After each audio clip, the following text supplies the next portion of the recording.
And welcome back. This will be the third match of this best of three between Insurance Fraud Inc. and Test Alliance. Please ignore. Before we start, I neglected to give you guys the winner of the trivia question. That was which team brought a Thorax setup to beat the undefeatable Band of Brothers setup in Alliance Tournament 4. That would have been Star Fraction, and I was in fact the second Thorax to die. I think I was only the second of two to die. The winner of that trivia question is one Radimir Lenin. Congratulations, and congratulations on one of the few winners we've had with a pronounceable name. We, for the blue team, are looking at 3 Nagas, a Ferox, Basilisk, 2 Harpies, and a Mollusk, and Seldarine will give you the red team. Yep, I'm Seldarine, and the red team, Insurance Fraud Inc. We have triple Proteus, a Nearest Saber, and triple Mollusk. This should be an interesting one. The Proteus have warped in at 0.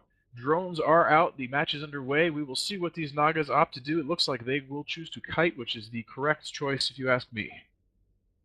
Yep, and those Proteuses are burning, approaching 1.8 kilometers a second towards the Nagas of the blue team, and Sergeant Ante and his Proteus is taking damage first. This is because the Nagas use large blasters, which are a lot greater range than the medium blasters of these Proteuses. So these Proteuses need to get right on top of this blue team to do any damage.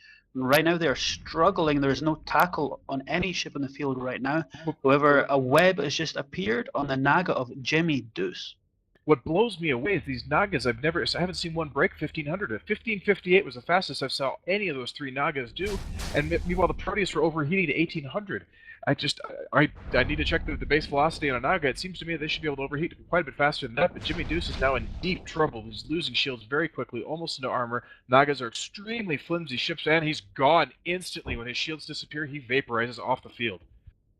Yep, that's a big loss of DPS on the blue team. Jimmy Deuce has been flushed, and we see armor damage now on Blue Melon and his Proteus. It appears he is the new main primary, although there is some damage coming out on the Aneros and Faffer in the Mollusk.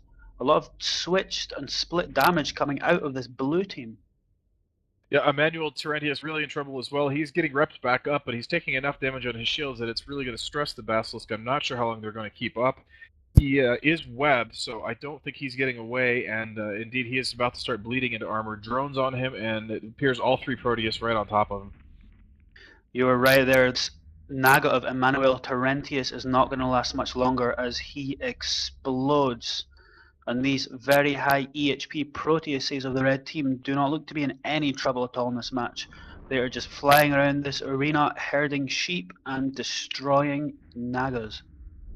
Well, we see Speedy Gonzalez, Mollusk hanging out in armor now. I don't think he's going to get caught right away, but he is still in danger. Damage across red team is leveled across several ships. You have Araya Silverstone in low shields, Sergeant Ante almost into armor, Ganrider in about half shields, no shields left on Blue Melon, and Faffer also almost into armor, but no significant damage being applied to armor anywhere. I think it's just desperation shots at this point. Blue team knows it's all over. Taco Rice is almost into his armor, and he'll be vaporized next volley. And I think that is all she wrote for the blue team. This was a very decisive victory for the red team, very, very quickly here. I couldn't agree more with you there. The blue team appears to be in utter disarray from the get-go in this match, trying to damage as many ships as they could on the red team instead of making them explode.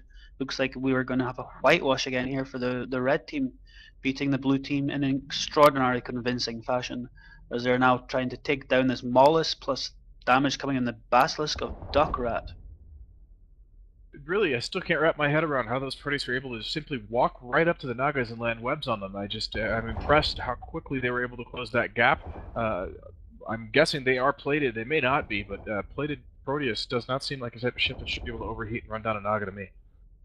Yeah, you talk about wrapping heads around, and I would have thought the only heads being wrapped around in this team would be the Nagas of the blue team, which are snake-headed mythical creatures. But being dead, none of that will be happening.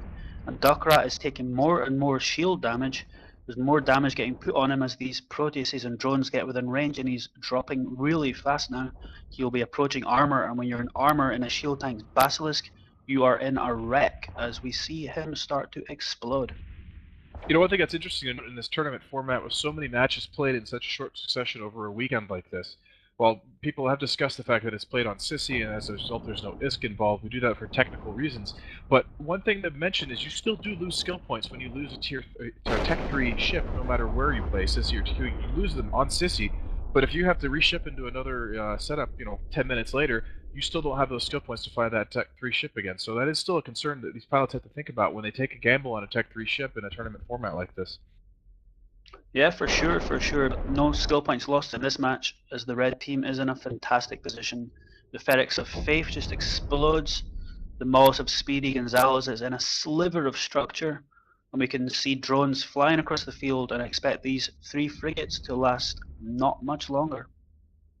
Indeed, I think Mollis is very, very toasted. I'm impressed he's still alive, quite frankly. He's probably sitting on 20 or 30 structure hit points there. And the Harpy, on the other hand, is not being caught. He's just kiting around, have drones chasing him, finally taking a little bit of damage. Although it looks like that Saber is going to run him down. We will see. Well, as his name suggests, Speedy Gonzalez in his Mollis is speeding around the arena and kiting and just basically being a coward, whereas the Harpy of Michia Deruki went right in there to the red ships, faced them down, and has emerged in one piece. But with them closing in on him now, I do not believe he will be remaining in his Harpy for much longer. Well, Speedy Gonzalez out of war, taking a little bit of his shields back and immediately losing them again. I don't know if that means he's ASE fit. I guess so. There's a little more structure gone, a little more gone. He can't have that many hit points left. We've got to see him explode in just a moment here. Yeah, that sliver of structure is just becoming smaller and smaller and smaller. And there he goes. Finally gone. Goodbye, Speedy Gonzalez. You'll be speeding no more. And Nietzsche Deruk, the last ship left on the field for the blue team. Just a matter of time before he too is gone, and he is gone. Boundary violation. He commits honorable suicide. Taking us off to now what will be our lunch break. Thank you guys. We'll be back in an hour. Congratulations to Insurance Fraud Inc. They have stayed alive to fight another day.